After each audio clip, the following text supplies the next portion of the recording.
Kinolekta niya ang lahat ng damdamin ng magkasama. At nang bumalik siya, ang pabrika ay mas kumikinang kaysa dati.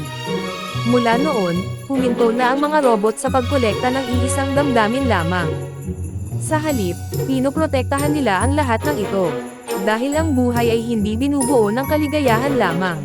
Binubuo ito ng lahat ng damdaming pinagsama-sama. At sa isang paraan, ginagawa nitong maganda ito. Ito ang kwento ni Lumo, isang robot na nangungulekta ng mga damdamin ng mga tao. Dito na nagtatapos ang kwento ni Lumo, ang cute na robot.